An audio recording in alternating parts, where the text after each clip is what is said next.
صدیوں پہلے کی بات ہے جب نہ عدالتوں میں لمبی فائلیں ہوتی تھیں، نہ اخبارات تھے، نہ تصویریں، اور نہ ہی ایسی کوئی چیز جو سچ اور جھوٹ کو فوراً دنیا کے سامنے لا سکے۔ اس زمانے میں اکثر طاقتور لوگ اپنی طاقت کے زور پر حق کو باطل اور باطل کو حق بنا دیتے تھے۔ لوگوں کی زبانیں بند کر دی جاتی تھیں، غریبوں کی فریاد سننے والا کوئی نہ ہوتا تھا، مگر ایک ہستی ایسی تھی جو ہر مظلوم کی آواز سن رہی تھی، ہر آنسو کو دیکھ رہی تھی، ہر دھوکے کو لکھ رہی تھی، اور وہ ہستی اللہ رب العزت کی تھی۔ آج کی کہانی ایک ایسے ظالم انسان کی ہے جس نے دولت اور طاقت کے نشے میں ایک غریب خاندان کی زندگی تباہ کر دی۔ اس نے جھوٹ بولا، دھوکہ دیا، حق مارا، بے گناہوں کو رلایا، اور یہ سمٹا رہا کہ کوئی اسے دیکھ نہیں رہا۔ مگر وہ بھول گیا تھا کہ اللہ کی پکڑ دیر سے ضرور آتی ہے لیکن اندھیر نہیں کرتی۔ قدیم زمانے میں ایک وسیع سلطنت تھی جسے سلطنت نوران کہا جاتا تھا۔ یہ سلطنت زرخیز زمینوں، سرسبز کھیتوں اور مصروف بازاروں کے لیے مشہور تھی۔ اسی سلطنت کے گاؤں میں عبد الرحمن نامی ایک کسان رہتا تھا۔ عبد الرحمن دولت مند نہیں تھا لیکن اس کی عزت پورے علاقے میں تھی۔ لوگ اسے اس کی سچائی اور دیانتداری کی وجہ سے جانتے تھے۔ اس کی بیوی زینب نہایت نیک خاتون تھی اور اس کا ایک بیٹا تھا، حمزہ۔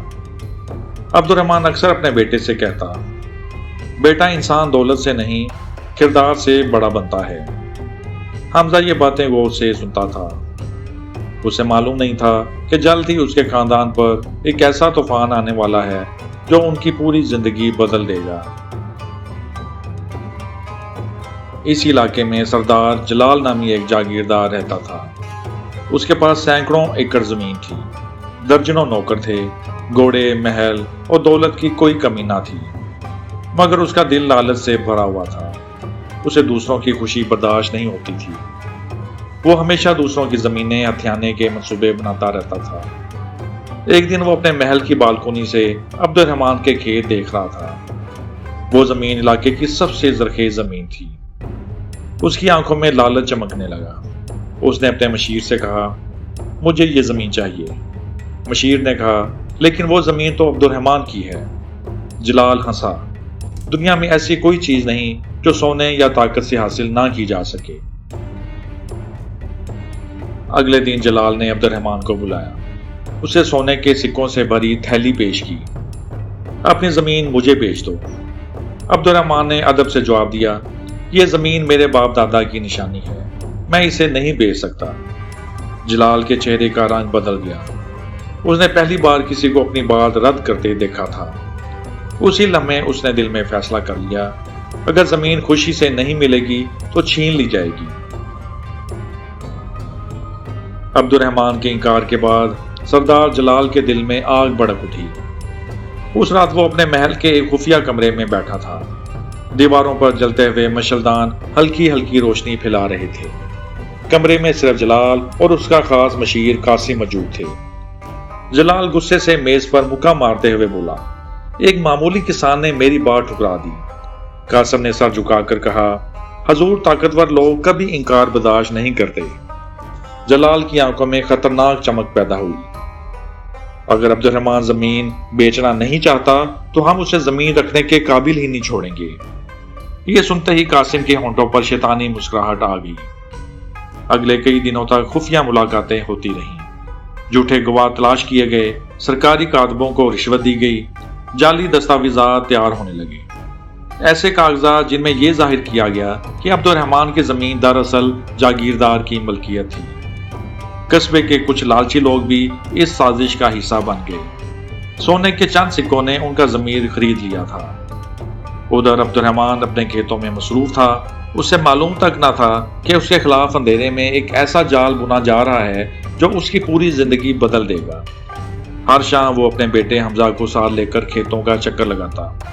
بیٹا، زمین صرف مٹی نہیں ہوتی، یہ عزت ہوتی ہے، یہ امانت ہوتی ہے۔ حمزہ خاموشی سے سنتا رہا۔ اسے کیا خبر تھی کہ یہی زمین جلد ان کے خاندان کی آزمائش بننے والی ہے۔ چند ہفتوں بعد پورے علاقے میں اچانک ایک خبر پھیل گئی۔ شاہی خزانے سے کچھ قیمتی اشیاء غائب ہو گئی تھیں۔ لوگ حیران تھے، بازاروں میں چہمگوئیاں شروع ہو گئیں۔ کسی کو معلوم نہیں تھا کہ یہ خبر بھی جلال کی سازش کا حصہ ہے۔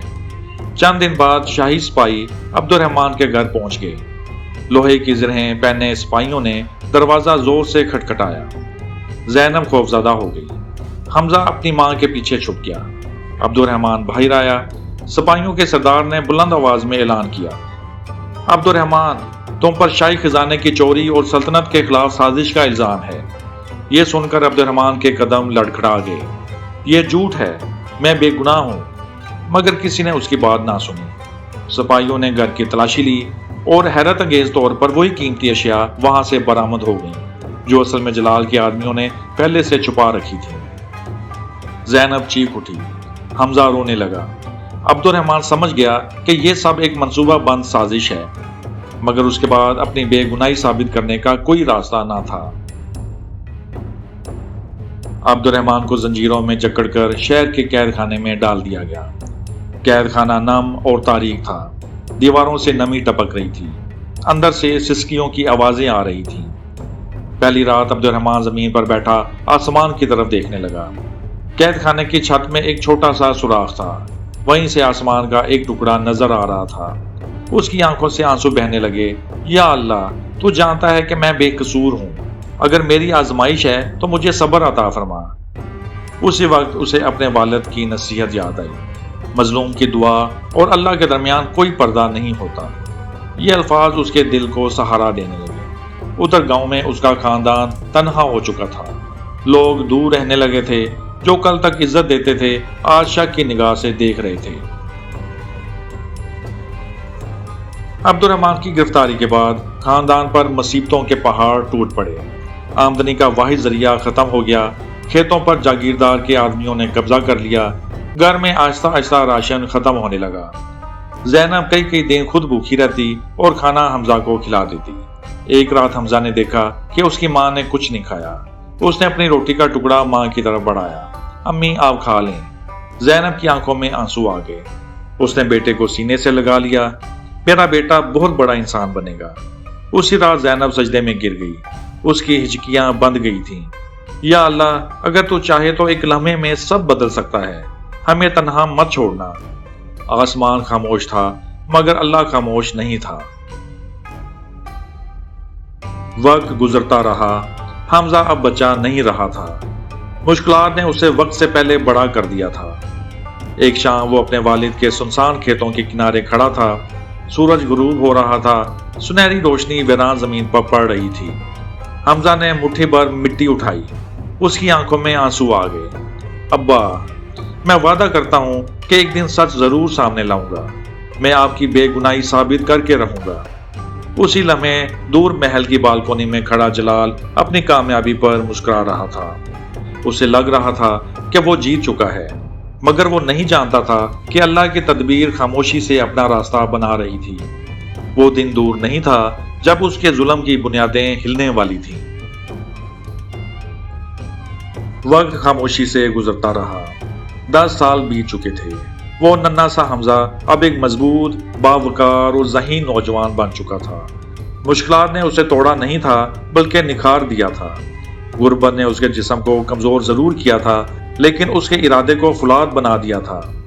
اس کی ماں زینب کے بال وقت سے پہلے سفید ہو چکے تھے، چہرے پر جھریاں آ گئی تھیں، مگر اس کے زبان پر آج بھی اللہ کا شکر تھا۔ ایک شام زینب اپنے گھر کے سین میں بیٹھی تھی۔ حمزہ اس کے پاس آیا۔ اس نے ماں کے ہاتھ چومے۔ زینب نے بیٹے کے چہرے کو غور سے دیکھا۔ اسے عبد الرحمن یاد آ گیا۔ وہی آنکھیں، وہی سادگی، وہی وقار۔ زینب کی آنکھیں نم ہو گئیں۔ بیٹا، تم بالکل اپنے والد جیسے ہو۔ حمزہ نے آسمان کی طرف دیکھا۔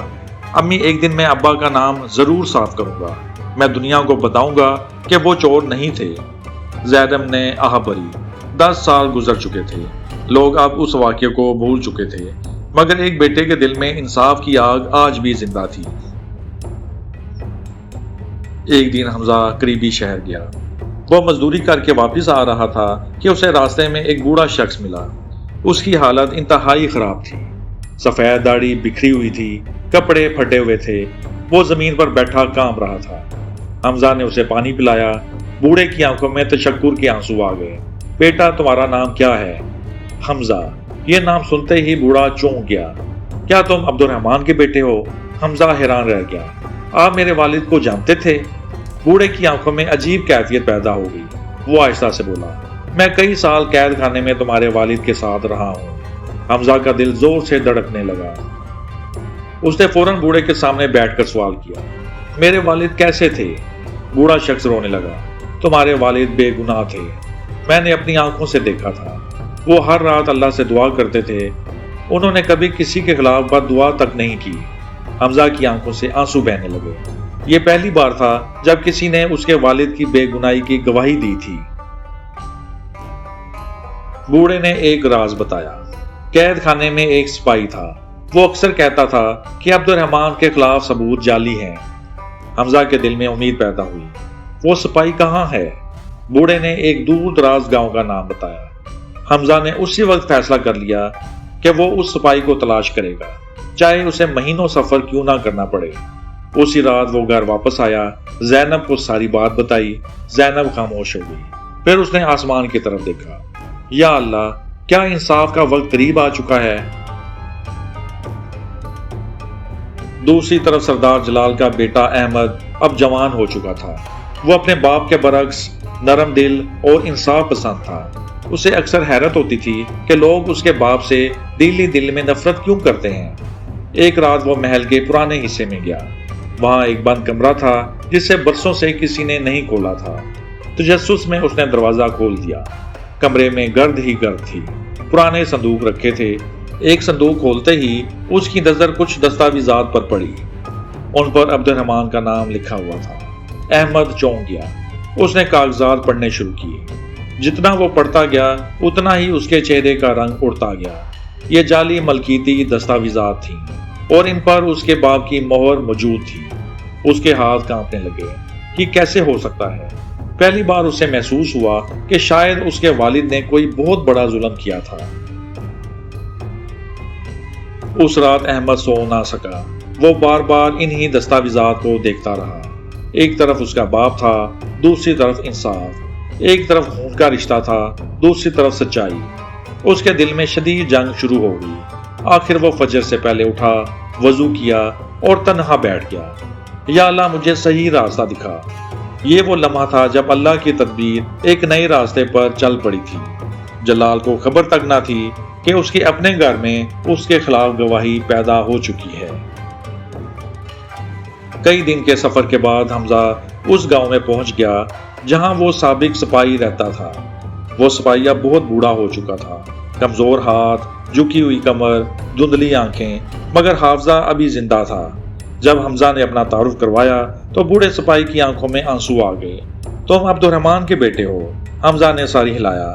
سپاہی خاموش ہو گیا، کئی لمحوں تک کچھ نہ بولا۔ پھر آہستہ سے کہا، تمہارے والد بے گناہ تھے اور میں یہ بات ثابت کر سکتا ہوں۔ حمزہ کے جسم میں جیسے بجلی دوڑ گئی۔ سپاہی اٹھا، وہ گھر کے ایک کونے میں گیا۔ وہاں ایک پرانا لکڑی کا صندوق رکھا تھا۔ اس نے کانپتے ہاتھوں سے صندوق کھولا اور اندر سے ایک چمڑے کا تھیلا نکالا۔ تھیلے کے اندر کچھ دستاویزات تھیں۔ وہ اصل ریکارڈ تھا، وہ ریکارڈ جو ثابت کر سکتا تھا کہ عبد الرحمان کے خلاف پیش کیے گئے ثبوت جعلی تھے۔ حمزہ کی آنکھوں سے آنسو بہنے لگے۔ 10 سال کی جدوجہد کے بعد اسے پہلی روشنی دکھائی دی تھی، مگر اسے معلوم نہیں تھا کہ اصل امتحان ابھی باقی ہے، کیونکہ جلال اب بھی طاقتور تھا اور ظالم اپنی طاقت آسانی سے نہیں چھوڑتے۔ حمزہ جب اصل دستاویزات لے کر واپس روانہ ہوا تو اس کے دل میں امید کی ایک نئی روشنی پیدا ہو چکی تھی۔ برسوں بعد اسے محسوس ہوا کہ شاید اب اس کے والد کی بے گناہی ثابت ہو جائے گی، لیکن وہ نہیں جانتا تھا کہ ظلم جب اپنے انجام کے قریب پہنچتا ہے تو سب سے زیادہ خطرناک ہو جاتا ہے۔ ادھر محل میں سردار جلال کو خبر مل چکی تھی، اس کے جاسوس ہر جگہ موجود تھے۔ ایک جاسوس نے آ کر اطلاع دی، حضور عبد الرحمان کا بیٹا کچھ اہم دستاویزات لے کر واپس آ رہا ہے۔ جلال کے ہاتھ سے سونے کا پیالہ گر گیا، اس کے چہرے کا رنگ اڑ گیا۔ کون سی دستاویزات؟ شاید وہی جو برسوں پہلے غائب کر دی گئی تھی۔ کمرے میں خوفناک خاموشی چھا گئی۔ پہلی بار جلال نے اپنے دل میں خوف محسوس کیا۔ وہ خوف جو ظالم کو اس وقت محسوس ہوتا ہے جب اسے اپنی سلطنت ہلتی ہوئی نظر آنے لگتی ہے۔ اسی رات جلال نے اپنے چند وفادار آدمیوں کو بلایا۔ وہ کاغذات میرے پاس پہنچنے چاہیے، کسی بھی قیمت پر۔ حمزہ اپنے گھوڑے پر سفر کر رہا تھا۔ صحرا میں سورج آگ برسا رہا تھا، ہوا کے جھونکے ریت اڑا رہی تھی۔ اسی دوران اسے احساس ہوا کہ کچھ سوار اس کا پیچھا کر رہے ہیں۔ وہ جلال کے آدمی تھے۔ حمزہ سمجھ گیا کہ اب معاملہ صرف زمین کا نہیں رہا، اب سچ اور جھوٹ کی جنگ شروع ہو چکی تھی۔ اس نے گھوڑے کو تیز دوڑایا۔ پیچھے سے گھوڑوں کی ٹاپیں قریب آ رہی تھیں۔ کئی گھنٹوں تک تعاقب جاری رہا۔ آخرکار ایک تنگ پہاڑی راستے میں حمزہ نے خود کو بچا لیا، مگر وہ سمجھ چکا تھا کہ جلال خوفزدہ ہو چکا ہے، اور خوفزدہ ظالم سب سے خطرناک ہوتا ہے۔ اسی رات حمزہ نے آسمان کے نیچے سجدہ کیا۔ یا اللہ، اگر یہ حق کا راستہ ہے تو میری مدد فرما۔ ستارے خاموش تھے، لیکن رب کائنات خاموش نہیں تھا۔ محل میں احمد اپنے والد کا بدلتا ہوا رویہ دیکھ رہا تھا۔ وہ جان چکا تھا کہ کوئی بڑا راز چھپا ہوا ہے۔ آخرکار اس نے اپنے والد سے سوال کر ہی لیا۔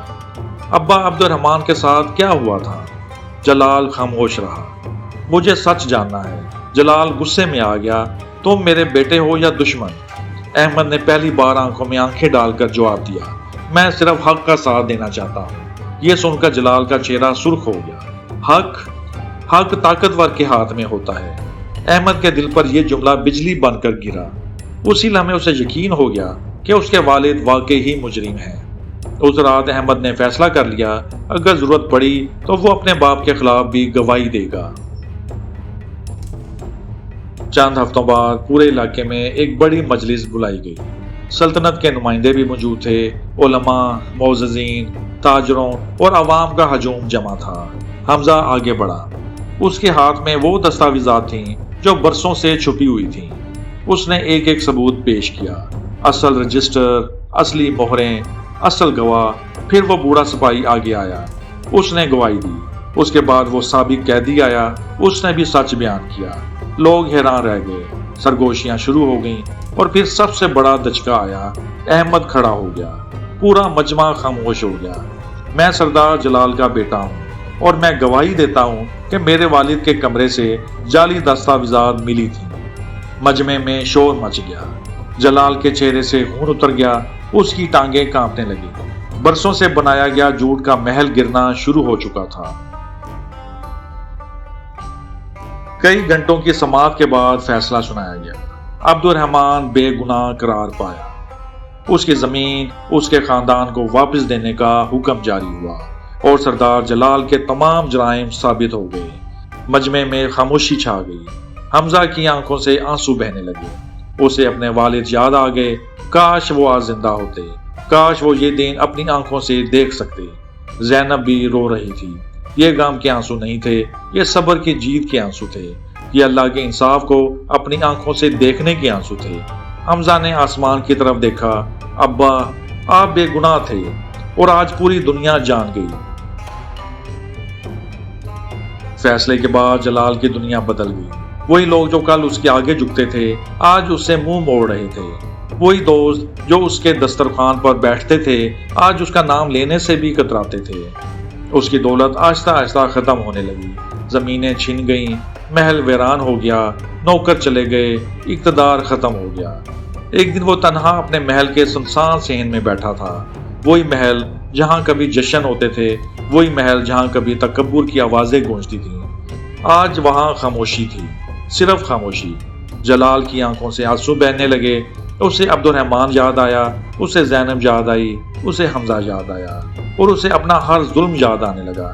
اس نے آسمان کی طرف دیکھا، لیکن اب بہت دیر ہو چکی تھی، کیونکہ بعض اوقات انسان کو دنیا میں ہی اپنے اعمال کا حساب دیکھنا پڑ جاتا ہے۔ پیارے دوستو، اس دنیا میں بہت سے لوگ یہ سمجھتے ہیں کہ اگر ان کے پاس طاقت ہے، دولت ہے، منصب ہے، تو وہ جو چاہیں کر سکتے ہیں۔ وہ کسی کا حق مار سکتے ہیں، کسی پر جھوٹا الزام لگا سکتے ہیں، کسی مظلوم کی زندگی تباہ کر سکتے ہیں، اور پھر بچ نکلیں گے۔ لیکن وہ ایک حقیقت بھول جاتے ہیں، اللہ کی عدالت خاموش ضرور رہتی ہے، مگر اندھی نہیں ہوتی۔ وہ ہر آنسو گنتی ہے، وہ ہر آہ سنتی ہے، وہ ہر ظلم لکھتی ہے، اور جب اس کا فیصلہ آتا ہے تو پھر کوئی طاقت اسے روک نہیں سکتی۔ اگر آج آپ مظلوم ہیں، صبر کریں۔ اگر آپ کے ساتھ دھوکا ہوا ہے، اللہ پر بھروسہ رکھیں۔ اگر لوگوں نے آپ کو غلط سمجھا ہے، غم نہ کریں، کیونکہ لوگوں کا فیصلہ آخری فیصلہ نہیں ہوتا، آخری فیصلہ اللہ کا ہوتا ہے، اور اللہ بہترین انصاف کرنے والا ہے۔ یاد رکھیں، ظالم کی طاقت عارضی ہوتی ہے، مظلوم کی دعا دائمی ہوتی ہے، اور جب مظلوم کی دعا عرش تک پہنچتی ہے تو زمین کے تخت ہل جایا کرتے ہیں۔